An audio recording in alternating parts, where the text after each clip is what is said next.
Hi! Hello! నమస్తే. Welcome to Sai థిక్షమి Telugu channel.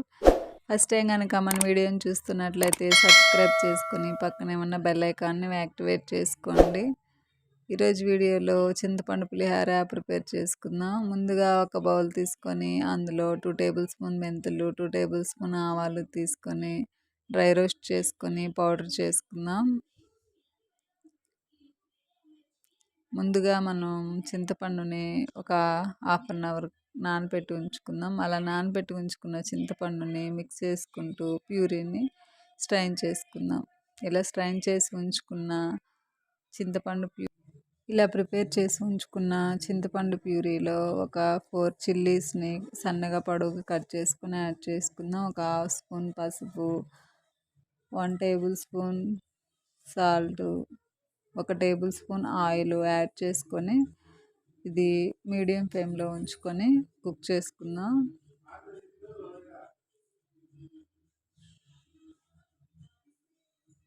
ఇందులో మనం ముందుగా పౌడర్ చేసి ఉంచుకున్న మెంతులు ఆవాల పౌడర్ని ఒక 2 టేబుల్ స్పూన్స్ యాడ్ చేసుకుందాం. మంచిగా మిక్స్ చేసుకొని మనం చింతపండు పులిహోరకి ఇలా ప్రిపేర్ చేసుకునేటప్పుడు కొంచెం ఎక్కువ క్వాంటిటీలో ప్రిపేర్ చేసుకున్నామంటే అది ఎయిర్ కంటైనర్లో స్టోర్ చేసుకొని ఫ్రిడ్జ్లో ఉంచుకున్నామంటే ఒక 1 మంత్ వరకు బాగుంటుంది. మనం ఇన్స్టెంట్గా లంచ్ బాక్సెస్లోకైనా మార్నింగ్ టిఫిన్లోకైనా ప్రిపేర్ చేసుకునేటప్పుడు ఈజీగా వర్క్ అవుతుంది. ఇందులోనే కొంచెం బెల్లం యాడ్ చేసుకుందాం. బెల్లం ఆప్షనల్ అండి. బెల్లం వేసామంటే చింతపండు స్మెల్ అనేది రాదు.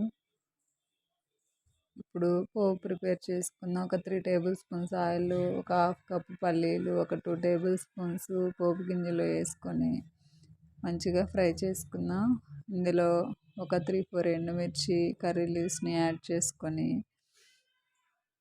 పోపుని సిద్ధం చేసుకుందాం. ఇందులో 1 పిన్స్ ఇంగువ యాడ్ చేసి రైస్ని కుక్ చేసుకొని అది చల్లగా అయ్యే వరకు ఆరిపెట్టి ఉంచుకుందాం. అలా ఆరిపెట్టి ఉంచుకున్న రైస్లోకి మనం చింతపండు గుజ్జుని మనకు సరిపడినంత యాడ్ చేసుకుంటూ సాల్ట్ అడ్జస్ట్ చేసుకొని మంచిగా మిక్స్ చేసి ఉంచుకుందామండి.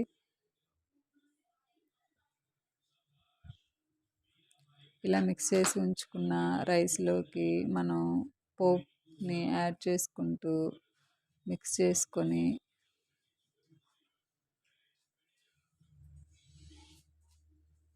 కొత్తిమీర సన్నగా కట్ చేసి ఉంచుకున్న కొత్తిమీరని యాడ్ చేసుకొని ఇలా ప్రిపేర్ చేసుకొని సర్వింగ్ బౌల్లోకి తీసుకొని సర్వ్ చేసుకుందాం.